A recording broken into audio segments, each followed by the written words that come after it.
Honey,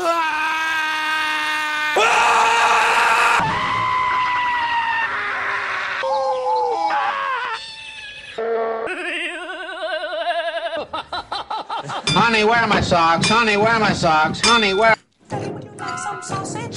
Daddy, would you like... Fucker! You fucker! Hey, fucker! Oh! Huh? What the f... Hello again, this is Bionic Slime. I'm back again with another installment of BS Reviews. That's BS for Bionic Slime, and don't you forget it. This movie, the one I'm reviewing this time is Sam Raimi. He's Drag Me to Hell, and I just want to say that, you know, when I first heard this coming out, that Sam Raimi's getting back to horror, I was kind of excited and kind of not. I mean, I'm not a huge fan of the Evil Dead series. I like them, I enjoyed them, but I don't hold them up on the golden, frickin' magical Midas pedestal that everyone else seems to, so it's just, I never found it as captivated as most people do. That's just me. But, I was kind of curious to see, I mean, but it sounded so simplistic, the whole plot just sounded like pretty formulaic and not very too open to be different or new or original, so I was kind of cautious about it. And then, when it came out, all of the positive reviews just came flooding like a frickin' flash flood, and it was ridiculous. I had no idea, or any cognition that this movie would get such high ratings, and it did. It got really high ratings. I mean, it got like 3.5 stars, thumbs up from everyone. Everyone gave it such raving reviews, so I figured, what the hell, give it a check and just maybe get my hopes up, or not as high, and just see where it takes me. And I was very happy with what I saw, because it took my hopes and it really blew them away. I was extremely impressed, and this movie was definitely not what I thought it was. But we're getting off a little too ahead of that, so let's go backtrack and get right back to the point of the review. Drag Me to Hell is brought to you by Ghost House Pictures, and it's directed, as I said, by the infamous Spider-Man series and Evil Dead series director Sam Raimi. It stars Alison Lohman as Christine Brown, Justin Long as Clay Dalton, Lorna Raver as Mrs. Ganush, Dilip Rao as Ram Jas, and David Paymer as Mr. Jax. The plot of Drag Me to Hell, if you can't already frickin' tell by the overly eyeballingly bulging obvious title, is about a person getting dragged to hell. Specifically, Christine Brown, a lone officer who works at a bank, has a great boyfriend in the form of Clay Dalton, who works as a psychology professor in college, and she's up for a raise into an assistant manager's position from her boss, Mr. Jax. Unfortunately, she needs to have some more experience in dealing with tough decisions before she can be really considered, and this difficult decision comes in the form of Mrs. Ganush, a gypsy who has had her house foreclosed and taken, and she has come here trying to get an extension. However, it is revealed that she's already had 2 extensions and that the bank will not extend her another. So Christine Brown has no choice but to tell her to leave. Unfortunately, Mrs. Ganush does not go quietly, and even after all of the begging and crying she does, she still doesn't get her house back. So she takes this little house repossessing very personal and places the blame on Christine Brown, placing a special curse upon her, saying that in 3 days she'll be dragged to hell. And in her own words, soon you will be the one begging to me. Now Christine Brown has to go to psychics, ghost hunters, anyone she can find to help free her from this curse before she's dragged to hell. Review the plot.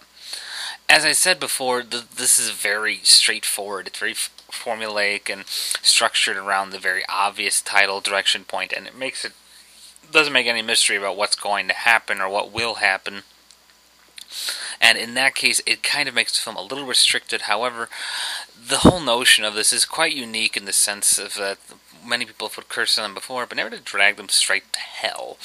And it kind of reminded me of Thinner, which is an also equally excellent horror movie, but this was done a little bit better in the terms of the approach to make it scary. And the one thing that this film is all about, and that's the key thing to remember about it, it's not about plot, it's not really about deep, meaningful messages or anything like that. It's about the fact that it's a horror movie and it's freaking scary. Sam Raimi is back and better than ever, and he hasn't launched a single creepy touch on his horror roots. This movie maybe jumped several times, and I've seen countless horror movies. I've been pretty much desensitized to every kind of gore or gruesome, gangly image you could concoct. I'm not easily scared, I'm not easily frightened, especially not by movies, but this one definitely did the trick. There were several scenes where I was jumping out of my pants from just how terrifying this movie really was. And what makes it work so well, particularly with the story, is its use of simplicity. Every little thing becomes scary. A stirring teaspoon, pots and pans, windows, rustling branches. I mean, they use all these seemingly ordinary, simple things in a way that makes it much more terrifying and creepy, especially to the audience and the main characters. Speaking of which, let's get a review on that.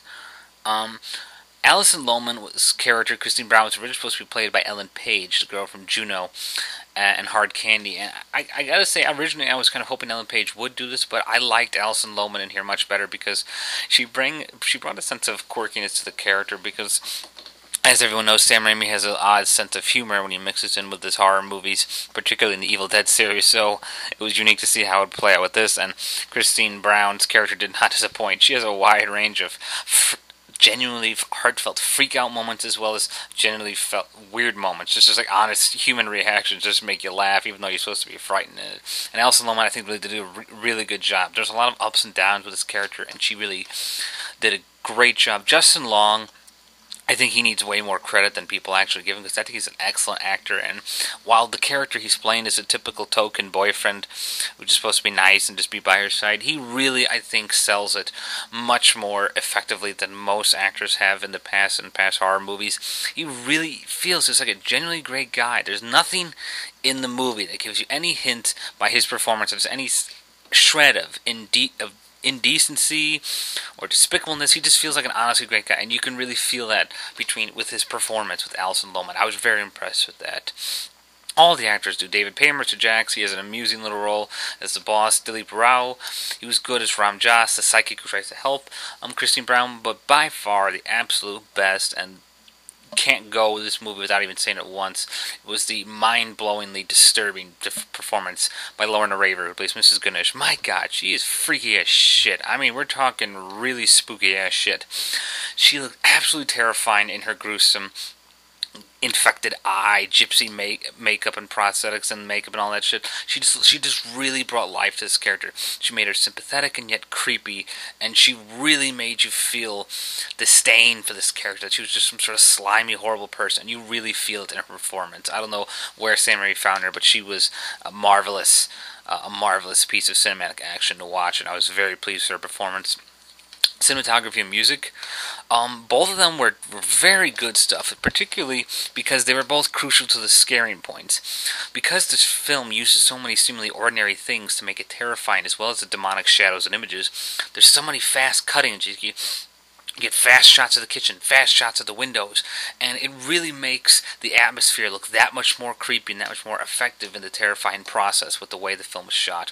It's very subtle and yet loud sometimes. They make it obvious it's going to scare you, and then they'll throw like 3 or 4 or 5 scares that you never would have seen coming. The music is dark and yet kind of foreign sounding and yet epic at the same time. It really fits the mood that a gypsy would kind of put in a movie, I think, if that makes any sense. I felt they got it in thinner too, so I was kind of nice to see that here, and I was really impressed with the music cues. Once they hit them, man, they hit them right the nail on. And this movie has some really weird, funny moments, which unfortunately leads us into the other part of the review, the negative parts. As I said, I like humor. I always think it's great, and I'm always very impressed with the way they managed to squeeze some humor into this film. However, that leads to one of the biggest problems with Drag Me to Hell, is that it kind of has a hard time figuring out who the hell it's trying to be. On the surface, it's a horror movie. On the other surface, it's like a supernatural mystery movie. On the other hand, it's comedy, and it works well with it. The humor doesn't feel out of place or inappropriate, but at times it just makes it difficult to find out what the movie's trying to be. Are you supposed to be scared? Are you supposed to be laughing at this? And, it's weird because the character's taking it seriously, and you don't know if you should, and that, to me, is like the only real problem that I had with the movie. Plus, like I said, the story leaves a little elbow room to go anywhere new, but it's not a big deal, because, trust me, this movie is a horror movie, and stories is not always a big deal with horror movies. Anyone who watches horror movies knows that. Final wrap-up, Drag Me to Hell is a welcome kick back for Sam Raimi to just jump right back into his horror boots, and he does it so much better than the people who've been doing it for years and do it consecutively with horror movies. He's got a magic touch, excellent cast here. Alison, Lohman, Justin Long, Lorna Raver, highlights of the movie. Terrifying, creepy, nice touch with the ending. I was very impressed with that. This movie is effectively creepy and a nice comeback for Sam Raimi. Like I said, sometimes the humor felt a little weird, like I didn't know where the movie was going, but ultimately it all served together to create one great movie, and I was very, very much pleased with this. I give Drag Me to Hell 4 stars out of 5 stars. Well, thank you all for listening. This has been Bionic Slime for BS Reviews, and bye for now.